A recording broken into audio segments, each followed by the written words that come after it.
So hello everyone, and thank you for joining our AMA on July 22nd. This is a very popular one from what you can see. I love when people come in and join and have lots of questions to get answered. We currently have a few people in the audience. Free 80, good to see you. Crypto for Us, very good to see you. And Surrendar, good to see you. We also have staff members Blake for Liberty and Leone, and of course myself and Lorenzo. So I'm assuming this is being recorded, Lorenzo. You're That is good to correct, go on yes. that? So Excellent. there's also all the questions that we've gotten from people that have joined the Telegram and the Discord in this week. We've Okay. had a few announcements, we have more coming, and just all around plenty of good news. Okay. Well, the first question we got was a few days ago actually now, which was how to play Crypto Arena, which we kind of answered in the channel. But Lorenzo, if you want to tackle that one, that's great. If not, we can skip to Surrendar's question. Yes, Crypto Arena is the main platform. It's the self-decentralizing exchange, so it's a financial infrastructure, while NFT Arena is trading cards game that uses NFTs as game assets. So it's important to make that distinction. One is Crypto Arena, the other one is NFT Arena. And well, like Crypto Arena is not a game, although it does have gamified elements, as in you can trading activity and in general activity that contributes value to the network earns you points. Those points you tally them up at the end of a period, a month, and basically they get you shares of revenue from the exchange. However, it's not itself a game. NFT Arena instead is a game that uses blockchain elements. Excellent. Okay. Um, yeah, that sounds like what we wrote in the channel to answer that question. Surrendar has the next question, which is, Hi, CoinBurp is coming up with NFT Aggregator Marketplace. What's your thoughts about it? I really feel that it will add more value and more transactions to NFTs. Wait. Can we expect Did, crypto? did you Go ahead. say NFT aggregator? So I'm confused about that too, because the only thing I know about CoinBurp is that it is a exchange. It's a cryptocurrency exchange. I didn't know they had a marketplace. I think that's maybe in development. Um, I haven't seen any evidence of that yet, so I don't know anything about it myself. Well, I can't say I know of any NFT aggregator. I can't say I can imagine how one would work, honestly. So I'm reading a news article right now that says CoinBurp raises 2 million in private round to build a Coinbase for NFTs. I'll link you to that article. Hmm. But Interesting I read. just looked this up. Yeah. So I think the question is do we plan to do anything like that? And what are our thoughts about someone basically doing Coinbase but for NFTs? So essentially an aggregator or listing, platform for that. Um, I've never thought about it. I'll admit that. Honestly, me neither. Coinbase for NFTs, I haven't thought about. It does somehow kind of connect to what we were talking the other day when we were doing the planning for the game assets being off chain, and then you can connect to another network and all that kind of stuff. But not exactly the same, is it? No. We have interest in essentially providing additional value, like taking NFTs and not making them a marketplace so much as growing their utility. So it's very different for us. Our intent is essentially to elevate what exists, not to take them and make them a marketplace. But that's a cool idea. Obviously, it's a cool idea.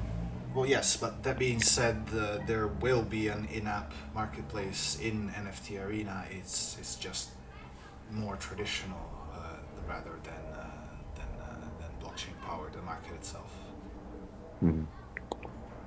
It's an exciting idea. I think we could probably say we answered that question. It doesn't exist right now, so it's hard to really speculate too much on it, other than the article says they're doing it and they've raised money for it. I don't really see any details at all. So, okay, moving on. Harsha Prabhath has a question, which is, which trading platform can you use to trade your own cryptocurrency cats? What is cat's total supply? Where can we get it? There's actually more questions than that, but let's start with those. So, cat's total supply, Yeah, how to trade them, where can we get them? I'll definitely start with the supply. The total supply is 100 million. However, the one in circulation will be 15, 16%. It's a little lower than what you would see in sales and listings because we're doing only the IDO and not also the SHO, so that goes down a little bit. We are increasing also the IDO size to 150 ETH, up from 125, so to compensate a little bit. And the other question was what platforms can be used to trade cats. That would be Uniswap at the very first one, and then TokPi and SpiritSwap. Exciting stuff. So that's where to get it. That's the total supply and how to trade them. We also had pre-sales. We had 2 rounds that were official and one kind of a flash sale round. Obviously, you'll be able to buy more from Tostis in the near future. As for the plans for raising the price of cats in the future, I'm guessing this is to That's make my the token question. worth more. Yeah, Yes, go ahead. we have a lot here. All right, from the token economics themselves, which you can find in our documentation, docs.cryptoarena.org, and then you navigate to the cats section. You can find all the information there. Basically, the way it works is there will be an abundance of token at the beginning and escalating scarcity along with the products that come out in the timeline that generate utility for the tokens. As these generate utility, the more utility they actually manage to fulfill, the more the demand for the token goes up. So that's how the main mechanism itself, in very few brief words. We don't specifically do burns of these tokens because it's a controlled, programmed inflationary asset ruled by the community that owns tokens through the DAO. You can find all this information in documentation, by the way. You can find graphs and all that stuff. Yeah, I sent Harsha a link in the AMA question channel with the page that contains tokenomics. And yeah, burning tokens is one of those things that people feel in the short term is helpful. However, it has very little long-term effect on the token unless you're burning massive, massive amounts of supply. And even then, most of those things are typically very temporary. It kind of depends on how you engineer the economics of it. Mhm. These things are pre-planned to have an effect, an intended effect. In our case, the intended effect is to get the tokens out there into the hands of as many people as possible at the beginning, and therefore we want to keep, the relative price of the assets kind of low, so they can go around easily, that people are more willing to throw a couple bucks at it. But at the same time, we want this scarcity to increase over time. The way we do it is by controlling the inflation of the asset. The total supply will be reached over 2 years course.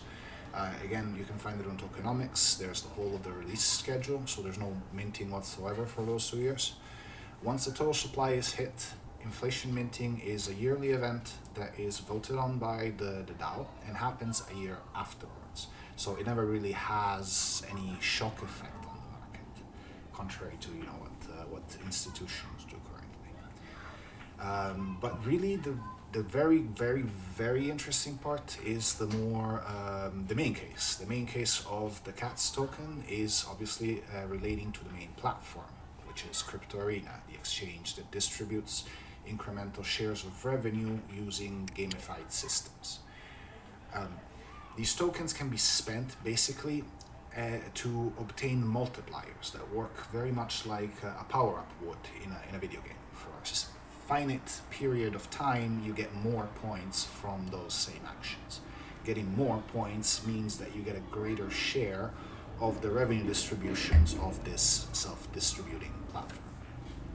And because the revenue shares increase over time as a consequence of direct business success, but also of the self-decentralization process, effectively there's both the amount that is being distributed, so the direct value that spending those tokens are worth, and the scarcity of the asset itself, which is printed at a lower and lower rate, that comes into play. So it's twofold, really.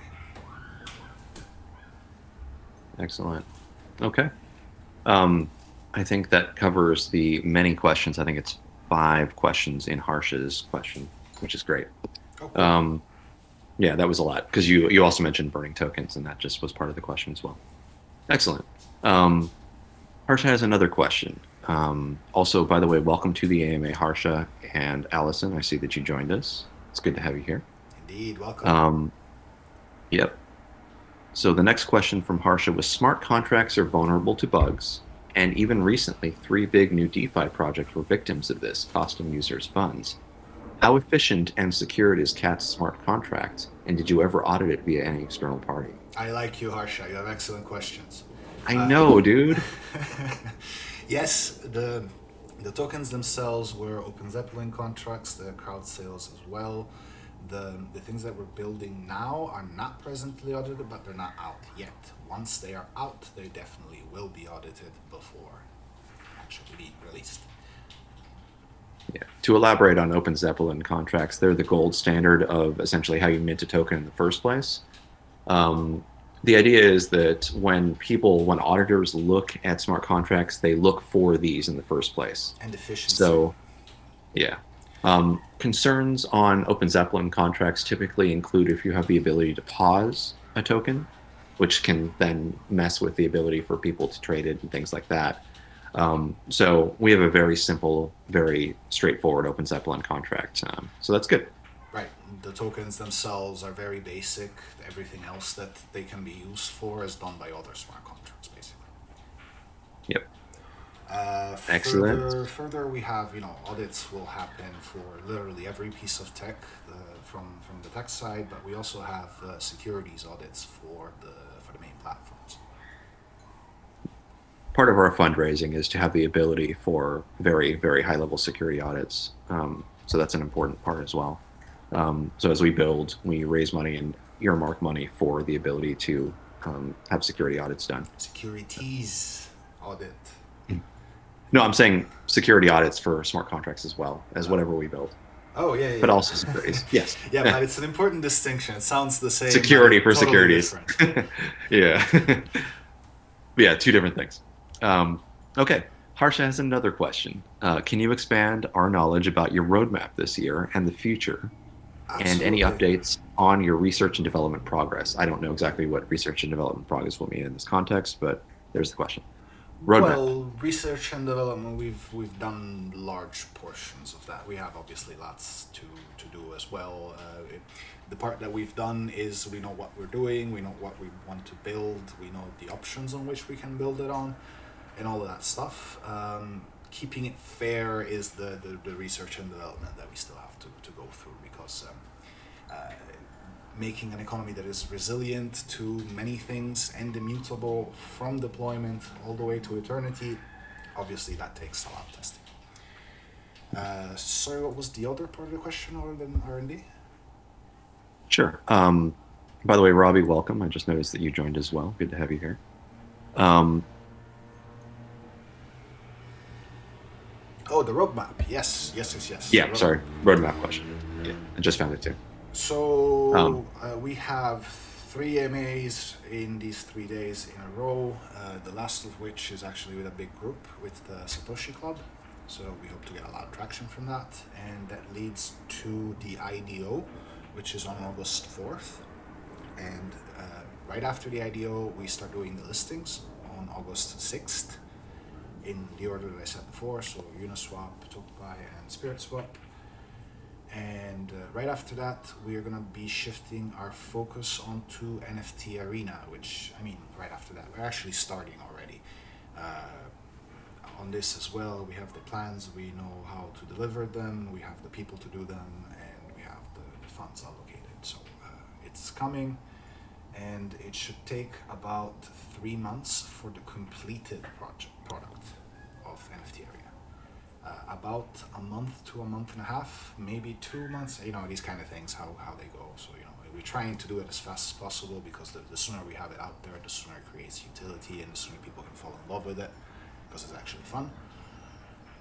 It should take about a month and a half for the MVP and 3 months for the completed one. As we're doing this, this is different developers, basically. We have blockchain developers doing blockchain stuff, and game developers doing game stuff. On the blockchain side, once we're done with NFT Arena, which should be sooner than the 3 months, we are going to start moving on the DAO for the governance of the CATS tokens and on the copy trading system, the advanced copy trading system that will be part of the main platform. We call it patrons and champions. Excellent. Okay. I think we've gotten through all of Harsh's questions, and they're all really good ones. So thank you again, Harsha, for challenging us. It's nice when we have questions that we have to think about and thoroughly answer. It's exciting. Allison has a question, which is, how will you manage your platform if something unexpected happens in the future, especially a hack issue that causes your platform to leak some personal data of some of your users?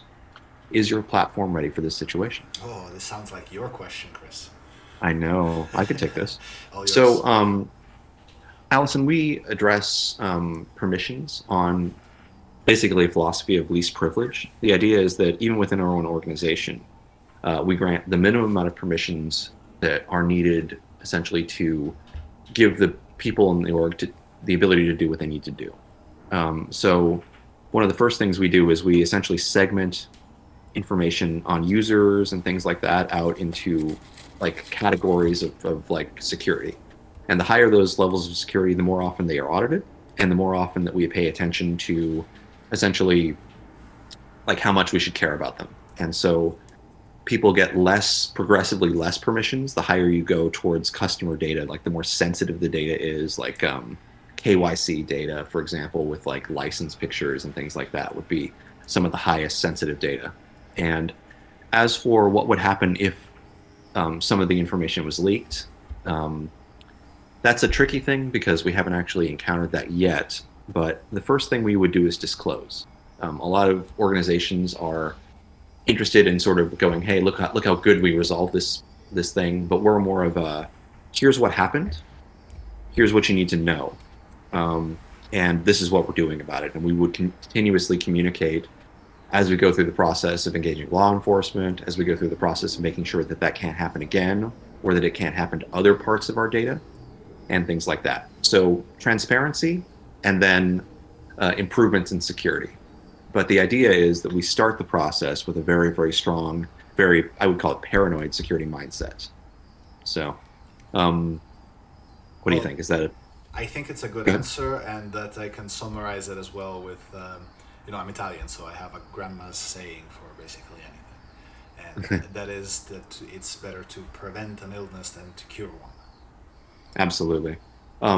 Going to it from a more technical perspective, we are building a platform that essentially uses things like, so for example, we use IP whitelisting as a way of determining that if you are accessing a sensitive system, that only the people, the users that we expect to be accessing it can do so.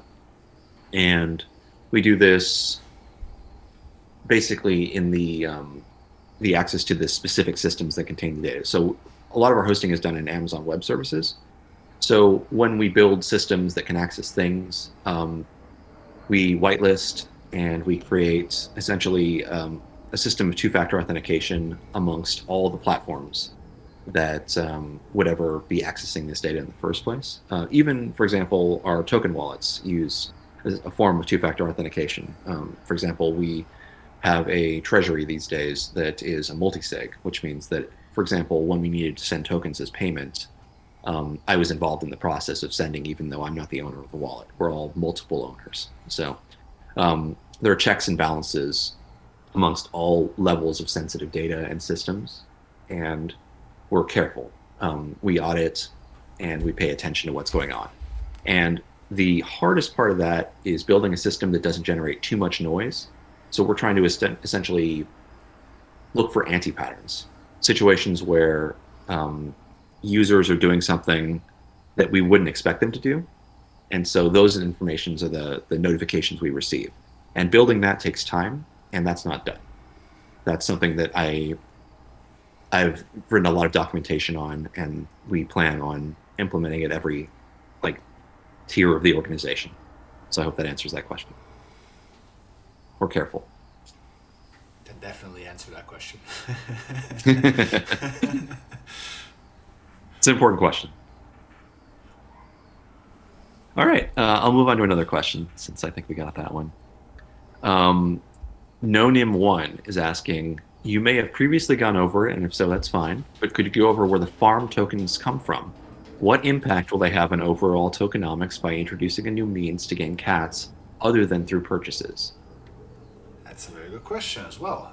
The CATS tokens come from part from the leftover from round two, and the other part comes from the excess of the marketing budget.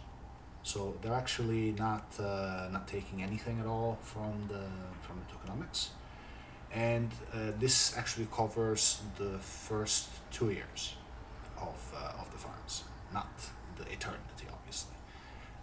The rewards of the farms have every 12 months, so they decrease over time as the value of the tokens allegedly and presumably goes up. And the future tokens are going to be minted through the inflation minting mechanism that is controlled by the DAO's voting. So effectively, it'll be in the hands of token holders. Excellent. There's another part to the question. Do you think the cat's token freeze will put pressure on rewards to sell? I'm not exactly sure what that means. Sorry, I didn't quite understand that. Yeah, so the exact wording of it is, do you think the cat's token freeze will put pressure on the rewards to sell? So my guess is that this is a suggestion. Like freezing the token would put pressure. Oh, I know what this is about. Oh, This the is about staking. that the tokens are no. Yeah, okay. Yeah. Yes, absolutely. Not only it does add to the pressure because those tokens are effectively out of circulation as long as they are locked.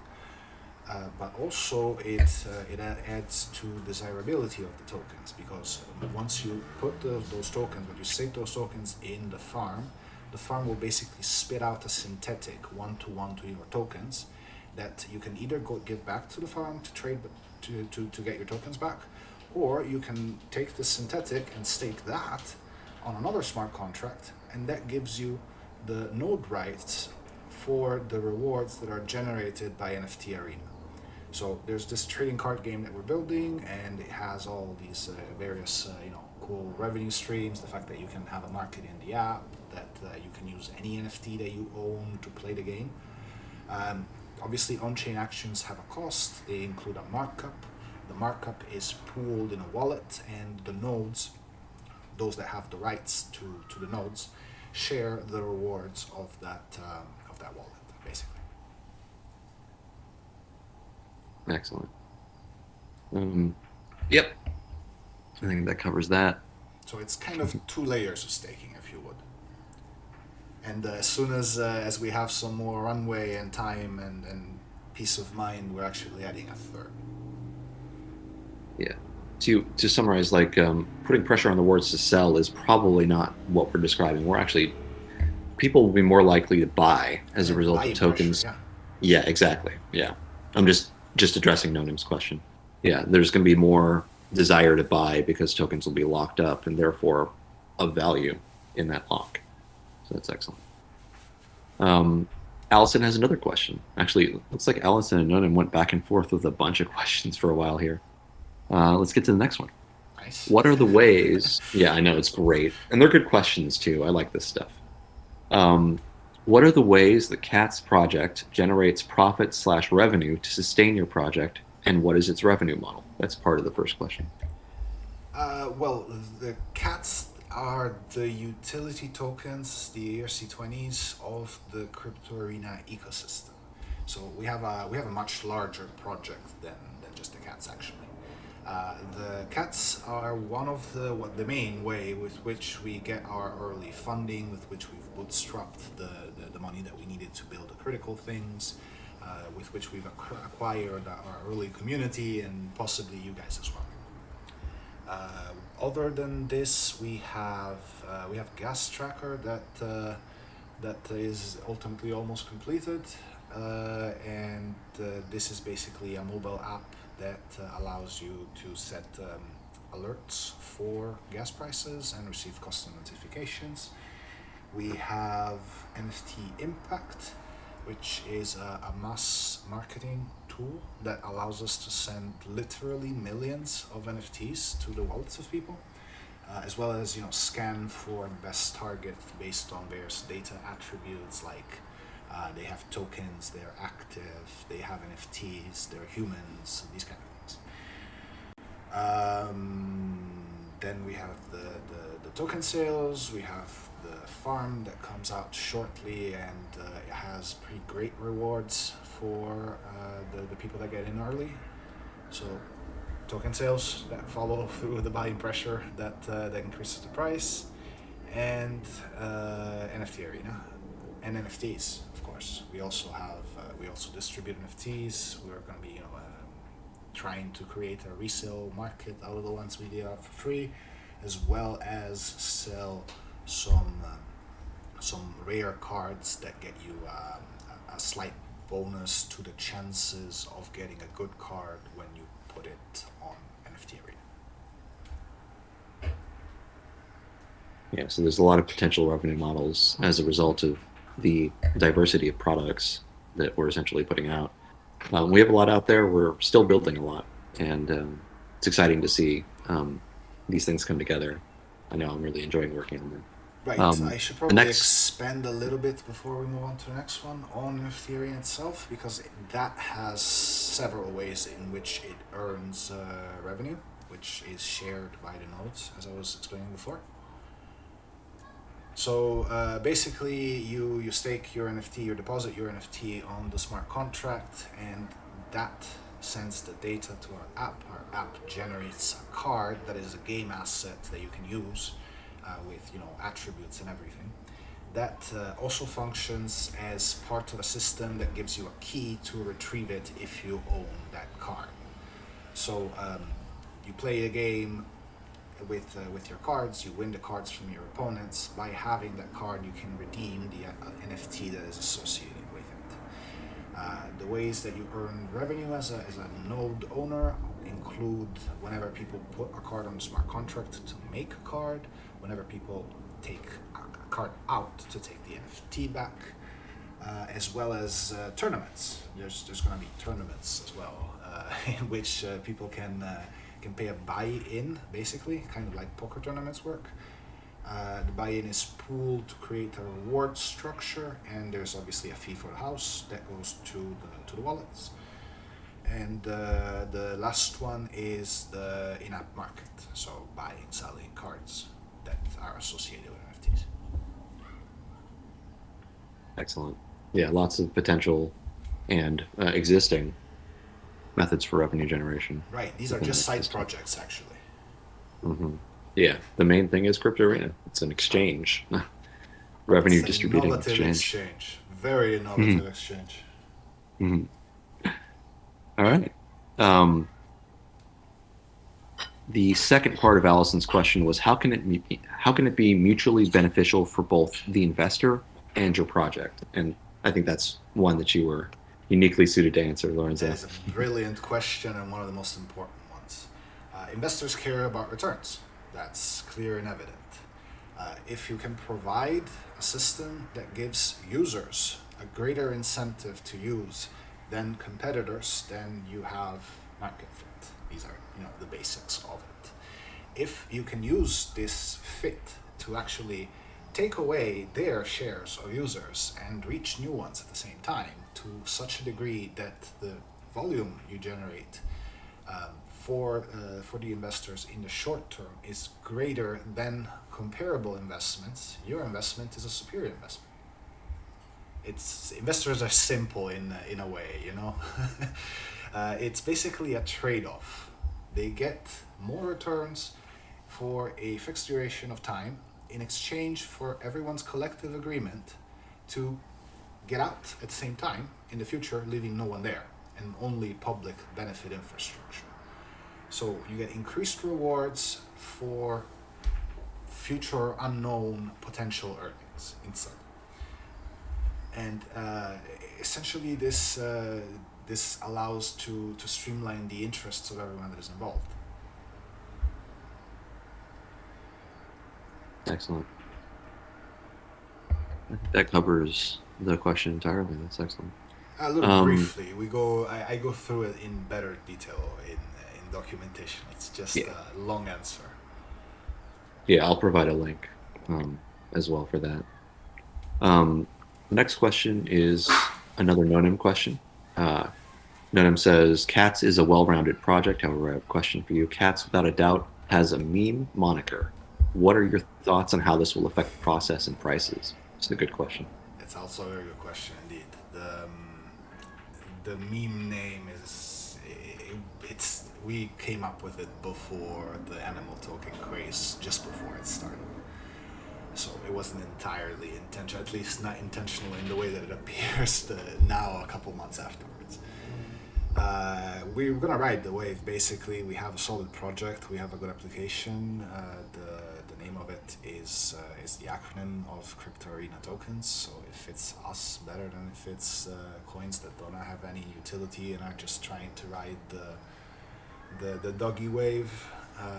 So on that regard, we just aim to provide solid technology, make a name for ourselves, and get brand recognition, and eventually be the only cats around. Hmm. Sounds like a worthy goal. So many cats. Even Doge tokens are getting their exploding growth, but utility trumps meme, and that's an important thing to distinguish the differences with. So that's really who we are as a utility-based company. We want to build things that are useful, not just very funny or entertaining. Or And artificial scarcity schemes. yeah, and while entertainment does have its value, and of course we're both gamifying the exchange and also building a game in and of itself with NFT Arena, these tokens have utility within those systems. So that's an important distinction. Allison has another question. What are the staking pool pairs at Cats? There we go. I love staking and would always be interested in STA2. I'm not exactly sure what that is. What are the staking pool pairs at Cats? Uh, Where's the next question? There it is. Okay. And so the question is basically about passive incomes within staking pool pairs.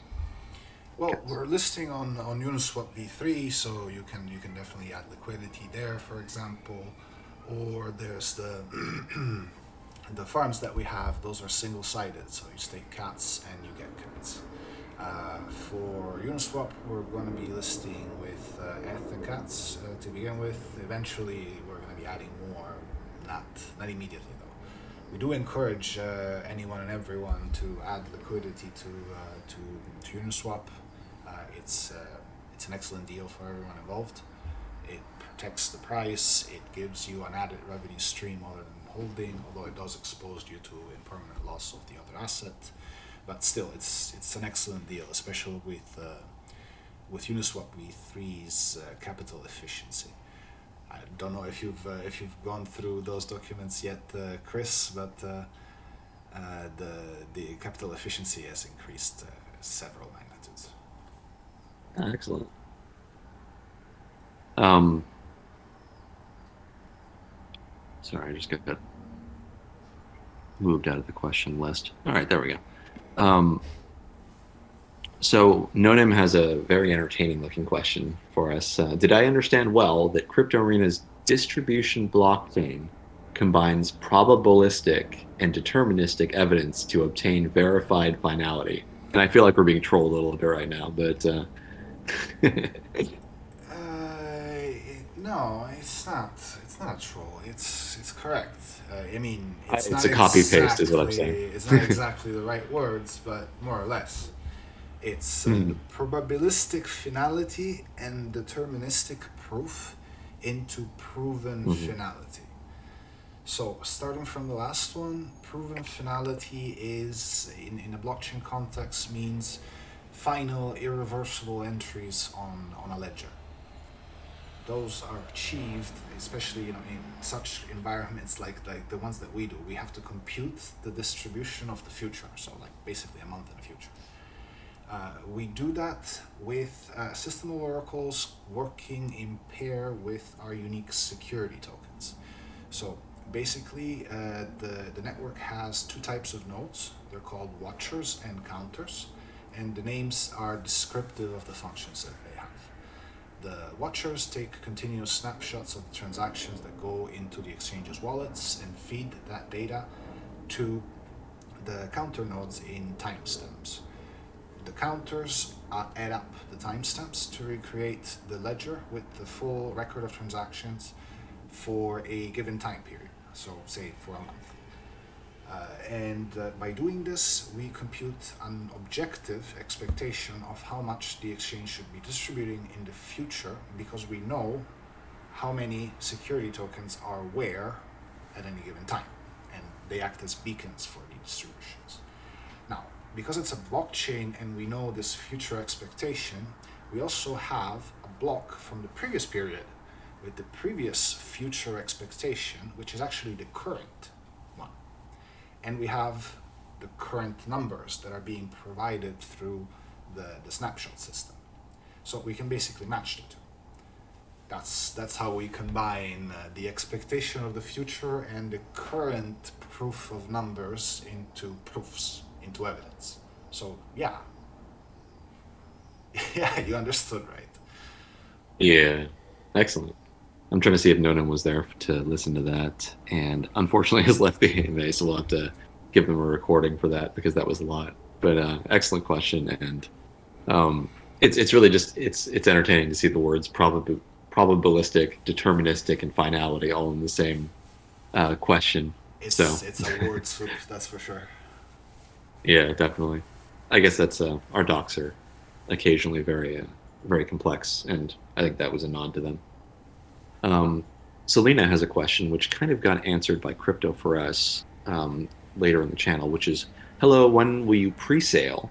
What are the requirements for participating in the pre-sale? And is the CATS token already listed on multiple exchanges? So pre-sale and exchange listings. So yeah, we have closed two rounds, and we have round three IDO coming on August the 4th. With TOS Labs by Tostis, and the whitelist is open currently, so definitely go there. Uh, it would be opportune to link the announcement article. It has all the information. Yeah, I'm finding it right now. Thank you. Yeah, we're on it. Um, we've had two rounds and then the flash round as well. And actually, I'll provide the documentation as well that mentions the rounds of sales. Thanks, Leonie. Looks like Leonie has already answered that question. But yeah, as cats were sold, um, the prices have gone. Let's see if they're there. Sales and listings. There it is. Okay, the cat sale thing. All right. So that describes the details on how much they were listed for in the past. Yep. It Okay, I started think that at covers us on that. 50,000 per ETH. It's decreased to 40,000 for round two, 30,000 for round three, and listing is going to be at 25,000 per ETH. Excellent. It's about Um, 16.8 difference from round three to listing. mhm. In 2 days, that's not bad. So that was most of the mad question rush. I think the rest of the questions came in right at the start of the AMA. So let me scroll down to those and see what we also got here. Selena's got another one. Are cats planning to get licenses? Now, I'm not exactly sure what that means, but maybe the rest of the question will elaborate. How do these regulations guarantee the security and tranquility of the users? Do you think they are regulations that bring well-being to the cryptographic ecosystem and improve the experience of each user? So that's a complex question, but also maybe slightly based in a misunderstanding of what cats are for, and that cats is not actually the project, it's the token, things like that. Yeah, So maybe. Nevertheless, it's worth to make the distinctions. We have two tokens, One is a utility token, that is the CATS token, and the other one is a security token. So the CATS token is a multiplier and a utility token, basically. It's not the part that gets the securities audit. It's the security token that gets all the attention, basically. And Hmm. yeah, for that we definitely will need licenses. Like we're probably going for custodial licenses. We're going to be going for fiat bridges. There's going to be we're going through basically the front door. So Yeah. yeah, Anytime an exchange wants to do something, it's a big process because there's local laws for many countries. it's not just that. Um, It's that they're changing. They're introducing new things pretty much continuously now. So regulation in a year could look quite different from what it looks right now. Our yeah. real strength in this is that we are 100% transparent, 100% self-sustained, and 100% non-profit mission. All right, I'm catching up. So I think I missed a question, and Blake thankfully pointed that out.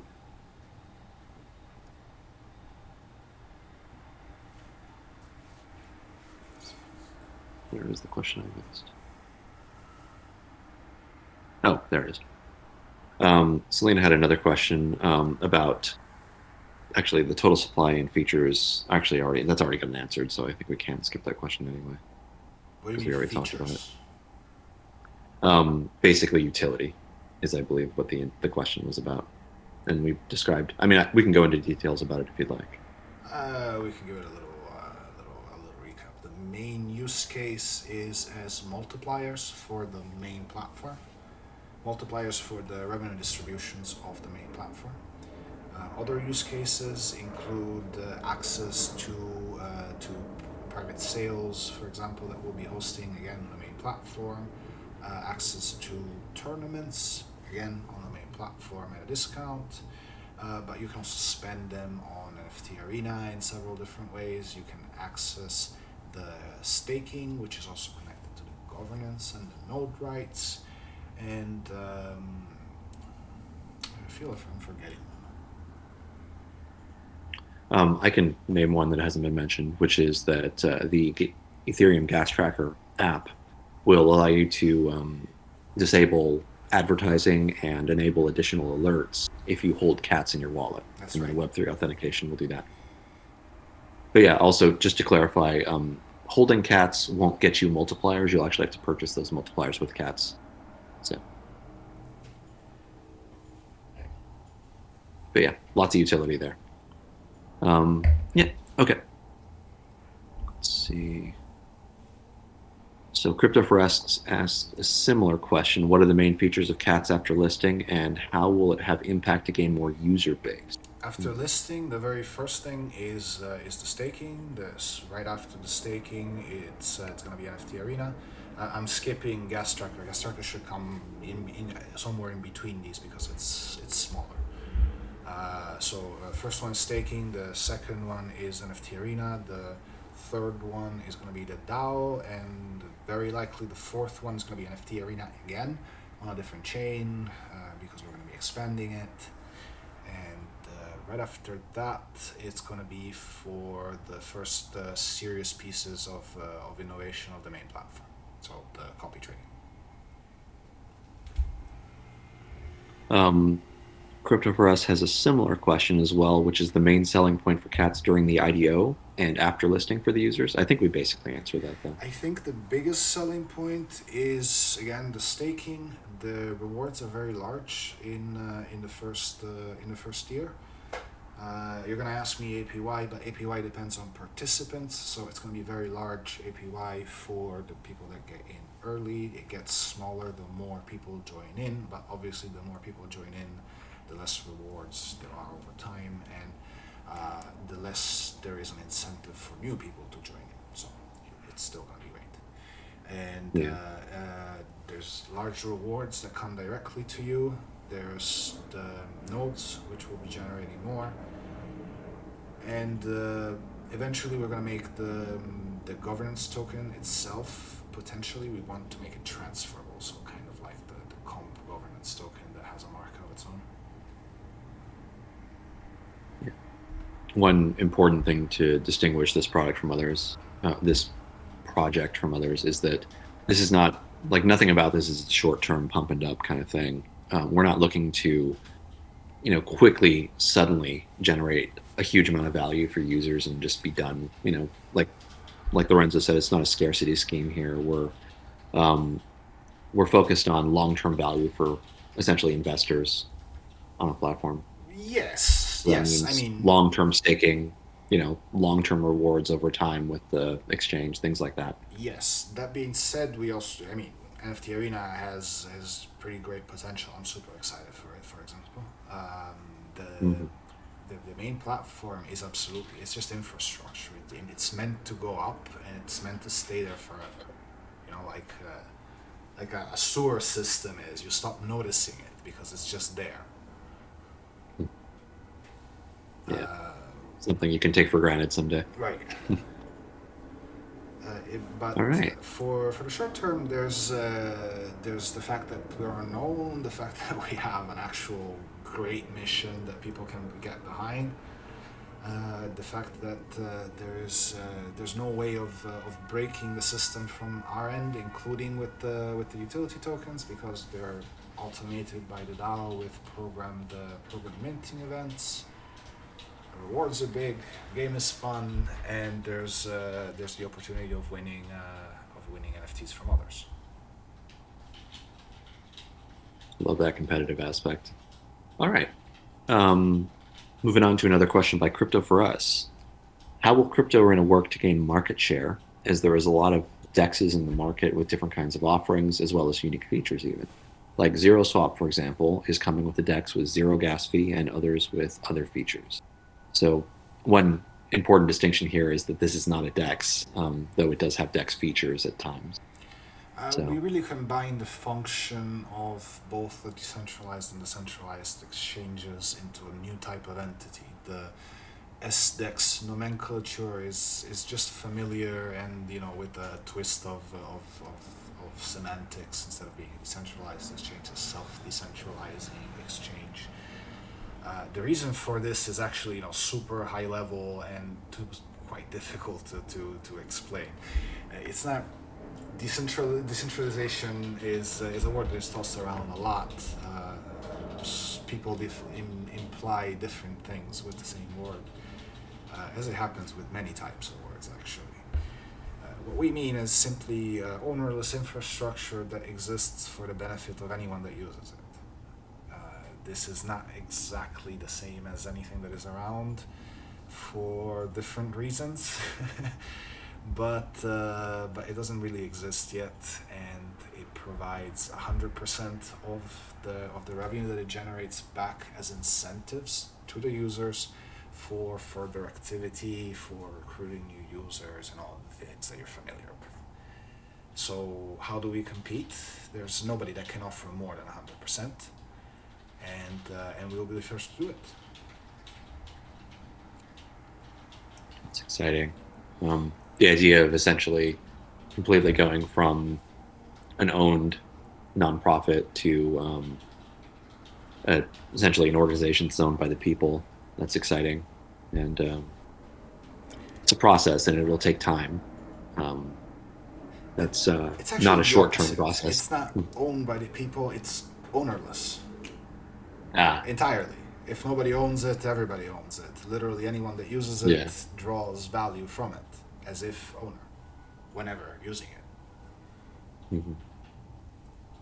Yeah, decentralization is done in so many different ways with so many different companies. Like some companies just go, "Hey, you've used our product. Here's an airdrop," and suddenly, magically, all these tokens exist, and then some decisions are made via that or whatever. But this is a much more, what's the word I'm looking for? Granular decentralization process.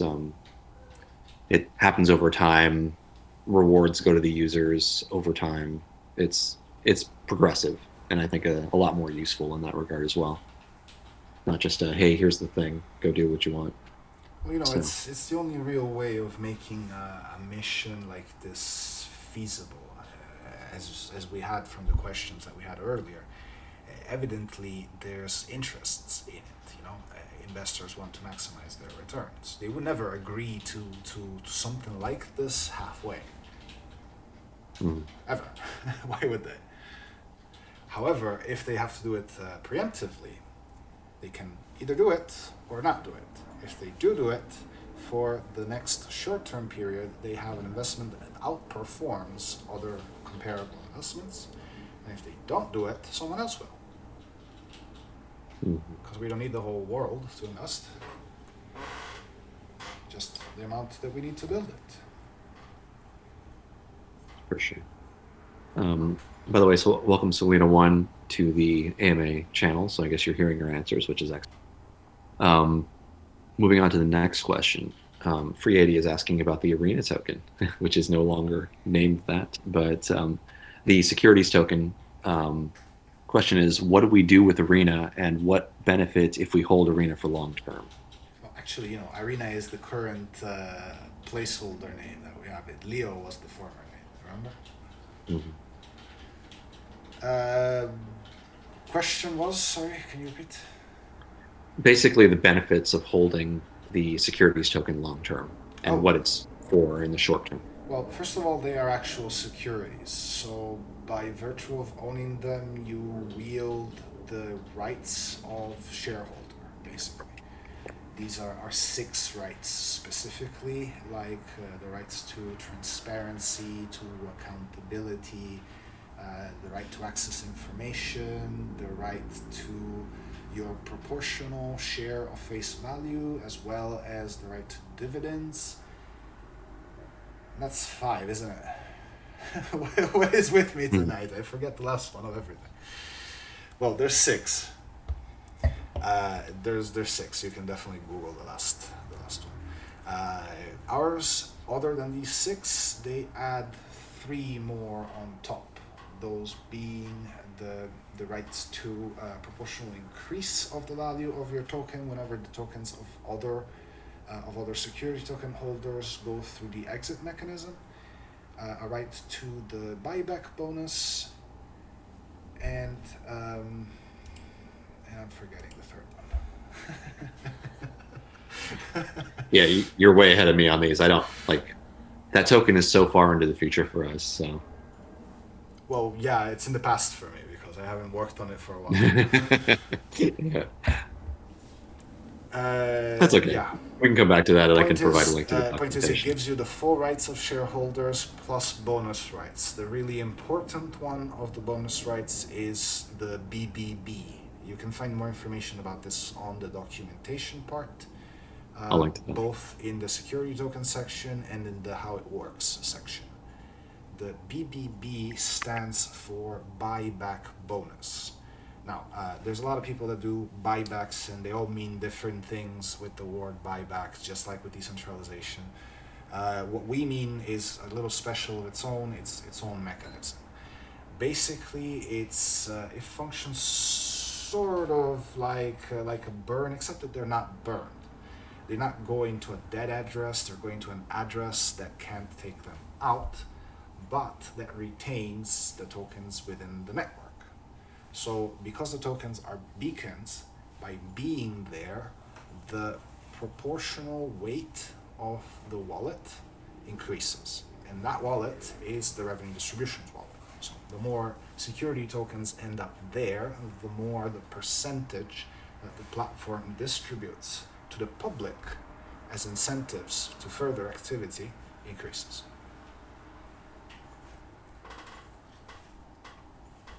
Excellent. I sent a link in the AMA channel to describe the additional, like everything from the use cases to the indirect benefits. So that should be helpful. Okay, let's move on to the next question. We have another one from Selena 1. What is your strategy of building a strong community? Ooh, I like this question. Will you agree that the power of the community will lead project to develop globally? And what services do you provide to the community? I absolutely agree. I mean, even the best idea in the world is worth nothing if people that are supposed to receive it don't want it. Okay, So that's what market fit is as a concept, and it's the most important thing that you can possibly have when you're launching a company or a new product. We have basically everything we do is community focused, really. The whole of Crypto Arena is designed to provide value to the rising crypto generation. We are believers. I have been a believer of crypto for years. I've been a user. I've been a trader for a while, and my experiences with exchanges haven't been very great, as you can find many stories around the internet of things that have happened in the past with basically any exchange out there. So we had an idea. I had an idea. We wanted to do it. We knew how to do it. We got ourselves together, organized, and everything written down with a lot of trial and error, and here we are. With the help of our community, we can definitely grow exponentially, massively, really, because there's true profit of opportunity to be shared between me, Chris, Leone, and all of you guys, both here at the AMA and watching us later on, but also with all of the people that we can involve together into all of this. Imagine if the global financial infrastructure of this world didn't have owners at all. How much more money would go around? It's just that fundamental of a question that we really want you to answer. What's the dream? All right, let's move on to the next question. That's a good one. Yeah. Actually, there's a little more of that. Like, what services do you provide to the community? Do you want to expound upon that a little bit? Like, essentially, actually, I guess you kind of covered that with, giving back, essentially, the platform Well, redistribute. we also have lots of things planned, more than provide right now. Right now, we're kind of focusing on the crypto community. So the people that are already in it, the people that can find us. Our signal is growing, and it's growing fast because Blake and Leone are doing a fantastic job. But we're still fairly small, so we're going to do bigger solutions on these regards and support for the community as we grow larger. For example, one of another side projects that we're very interested in is the Time Academy, that uses basically crypto time token to provide education, and not just in crypto, but in basically any field, and as well the opportunity for certification. So that's going to be interesting as well. For crypto trading specifically, we're gonna have programs on our main platforms, including, for example, student champions. I mentioned briefly before about our advanced copy trading system. It is one of the key products that we're going to be delivering. And well, the champions, of course, are the ones that are being copied by the patrons, which are the copiers. These two categories have segments.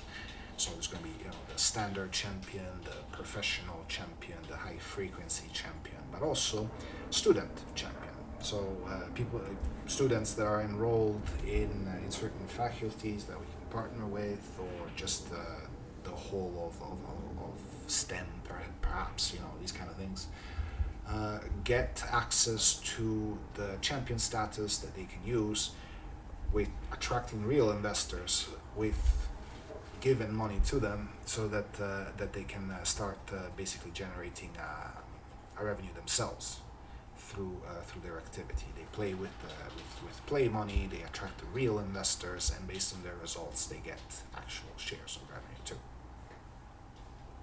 Mm. Okay. Moving on to another question. Surrendar would like to know any updates on the DAO maker listing. Oh yeah, I'd love to know that too. Wow. The question. Well, I'm being recorded, so I can't be as as honest as I would be, as I would be typically, Uh-huh. but no, I don't actually have news about it. That's that's the answer. Yeah. Our news is we still don't know. That they haven't said no and they haven't said yes. All right. Next question. Thanks, Surrender. That gave me a laugh. Allison would like to know. Yeah, Allison has another question. How secure is the CAT's security system? I think we actually kind of already covered this, so it's fine. Recently, many hackers have been able to break into system security and have lost a lot of data. How secure is the CAT security system? And how do you ensure that investor data is safe from hackers? I think we have covered that. Yeah, yeah, we have. Yeah. Least privilege, minimal, like, tiers for data. I talked about that way too long. All right. We'll move on to the next question. Harsha would like to know, many already existing efforts are unable to grow due to inadequate features and a lack of convincing use case for their product. What distinguishes CAT's power and distinctiveness from other project offerings? Can you list a few noteworthy aspects of your platform? I think we've probably covered that one pretty well as well. The the difference here is that CATS is not actually the project. CATS is the token, and specifically one of the two tokens, the utility token. So, Right. I um, would think if there's one thing that we're really strong on is use cases, actually. mhm, yeah, we have plenty of use cases. We've listed many, and yeah, having many use cases and really strong tokenomics, important things. Um, Perhaps yeah, we can I mean the noteworthy. perhaps we can talk a little bit about the copy trading. We haven't really covered it much Yeah. in this session. So, copy trading is a crowdsource based modernization of traditional financial asset managers. These came in many categories, uh, and usually were, a lobby or a group or an elite, basically. This has been opening up a little bit in the past years. There's already copy trading solutions around that allow you to choose from a greater variety of people, usually authorized by the platform for whatever reason,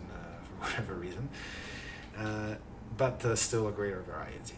Ours, we call it advanced because we want to take it several steps further.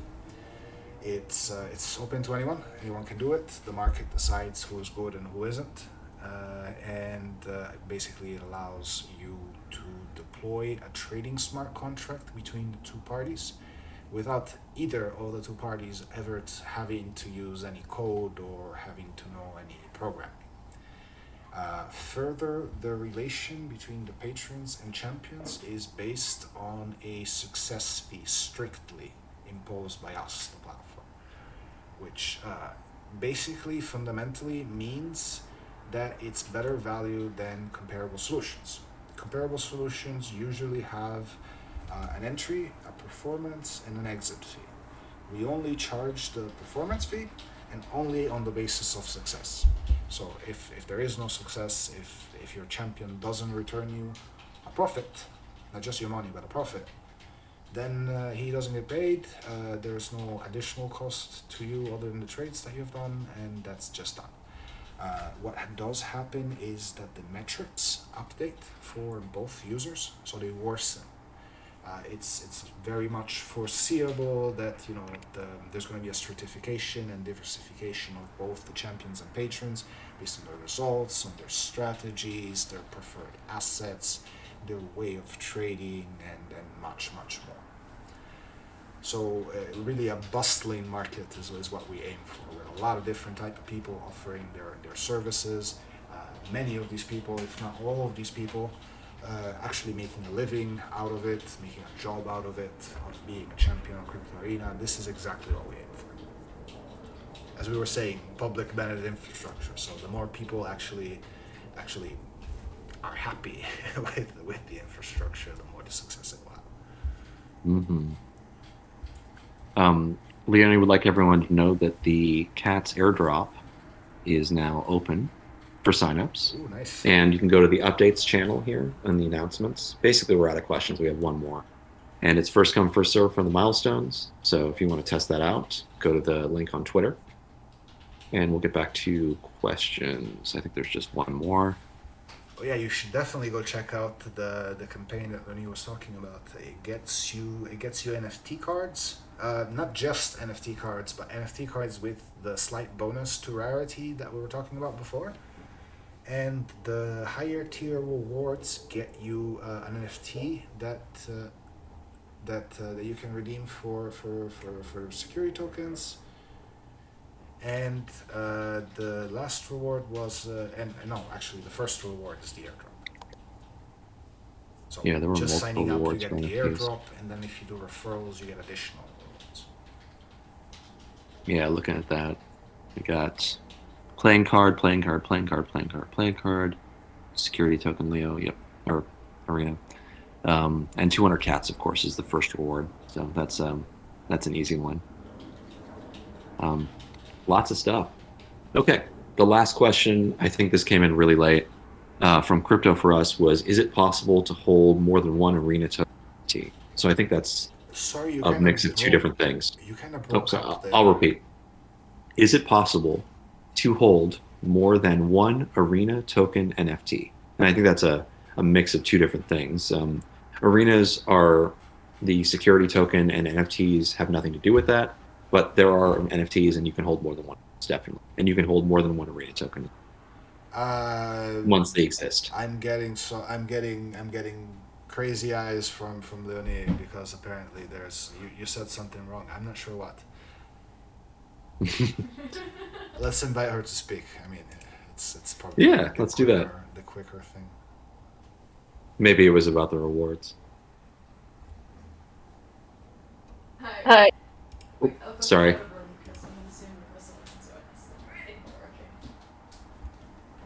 I removed Leonie right as we were trying to get her in. Hey, Leonie. Hi. So the point is that they actually are NFTs. It's from the first referral campaign. And the question pertained to the fact that you can have multiple and redeem multiple of them. And yes, you can. Yes. However, they need to Oh, be different types. So originally what we did is you could get the basic one by just signing up for the referral program. And obviously we wanted to prevent abuse by people signing up multiple times. Since you need to do KYC anyway to be able to redeem them, we thought that way we can prevent people from abusing the system. However, we're also giving them out now as the last tier for this referral campaign, which means people could obtain multiple this way. So we'll have to revise that system a bit. But let's discuss that before we make any I'm decisions on it. pretty sure that we can allow it. It wasn't that many after all, and we made utility tokens after that, so we didn't give out more afterwards. So we're right, and That's true. it absolutely fits that you should be able to redeem more than one. If, for example, say someone bought a second, a third, a 20th on the open NFT markets, and then they can't redeem it. That's not exactly fair, you know. yeah. That's a good point. And that's what I was also answering in the channels. Like, we should probably take a look again at that. But sure, okay, let's Yeah. abandon that rule. All right. And sorry for misunderstanding the question. I was thinking of the redeemed arena. I thought that there was a conflation there, but it turns out we're talking about the NFTs that allow you to redeem those tokens. So that makes much more Yeah. sense to me now. Did you So see yours yet, Chris? I sent them. I sent the yes, last I one did. out It's in my finally. wallet. Oh my It's god, I taking up got space. 17 transactions stuck in my wallet before I could send them out because gas just Mm. went up while I was plugging them all up in the queue. So that was fun. But yeah, I've officially sent all of them. That Mm. is everybody who actually gave me their address. So I still have some left to send if people happen to see this. If you haven't actually given me your address yet, please do so, because then I'll send you yours as well. Yeah, that's something that we definitely need to expand our efforts on, and in fact, we could use the help of our very loyal community members that are here, for example, and that is on collecting the most addresses possible because NFT Impact benefits a lot from scale, and we want to avoid spamming people that don't expect something. So if we can Yeah. get a growing list of people that do expect something, then the value of it skyrockets. We have about 200 of them currently. Yeah, but we need serious Yeah, numbers of that. Okay. let's go big. Let's go Um, 10,000 plus. Let's go big. You know what? It's still on the to-do list of Blake and mine that we're going to make a page for NFT can Arena, and I'll make sure to include the sign-up link in that as well. Can you make sure to talk with Satoshi Club about NFT Impact as well? It would be great if we could get their help and the help of Tostis and of all our partners to help us Promote grow all the this. things. Yeah, this is something that needs to go at a greater scale than what we can achieve on our own. Yeah, we can talk about that. I don't see why not. So sure. Cool. All right. We've gotten through all the questions, amazingly. Oof. There were a lot. I didn't create an entire tally of all of the numbers, but many people asked multiple questions. For example, Harsha, Selena, Crypto for Us, and who am I missing that asked multiple questions? Allison. They all asked multiple questions. I think Nonim did as well. So that's 5 people who asked the majority of the questions right there, which is pretty awesome. Leonie, how are we doing? Were questions rewarded essentially as a result of like a contest or anything like this during this one round? I guess you can just go like pick a random number and then count down which question number that would be, Okay. or go by person. I haven't come up with a I don't specific want reason for it. to. Yeah, I don't As want to long as it's give. randomized. Yeah, so I'd like to choose a person, but I don't want to choose like multiple entries per person. I think might be unfair. So I'm thinking I'll just make a list of the people and then reward based on the questions. So give me one That's sec, fine I'll with do me. that. Yeah. Yep, go ahead. Assembling a list real quick. We've got Ed Bryan, Surrender, Harsha, Nonium 1, Allison, and 2000.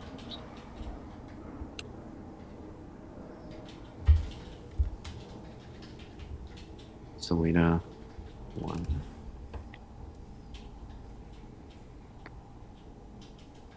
Crypto for Us. I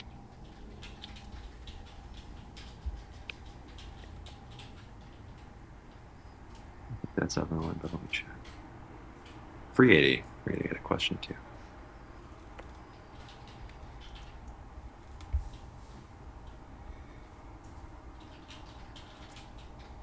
See. I think that's everybody.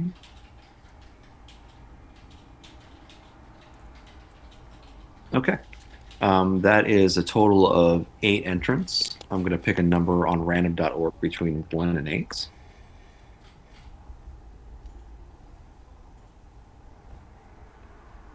All right. So I will be using I bet 8 is this gonna link. We'll see. Let's see what happens. Number between 1 and 8. Oops. 1 in 8 chance sounds like a 70% shot to given it 80s here. All right, choosing integers.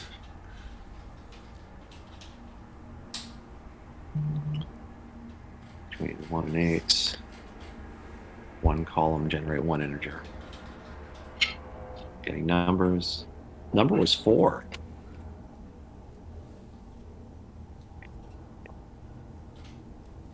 Get a screenshot of that. So who is that? Give me 1 second, I'll find out. That was Nonim 1. So Nonim 1, you have won the contest. Congratulations, Nonim. Let me get a screenshot of the page for legitimacy. Share that with everyone.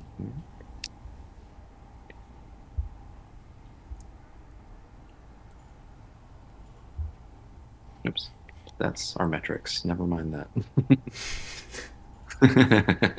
They're beautiful, but they're unrelated. I'll delete that. There we go. All right. So out of 8,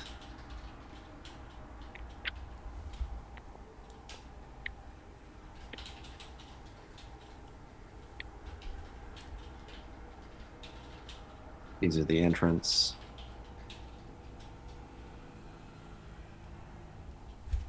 So no name 1, if you're listening to this, or if you hear the recording later, or if you see the message, please send Leone a direct message with your Ethereum address. All right. That I think concludes this session of the AMA. We have another one tomorrow with Power Pool Gems, and another one the day after that with Satoshi Club. So if you guys have any other questions for us, we're always around through our Telegram, our Discord, or whatever channel you may reach us.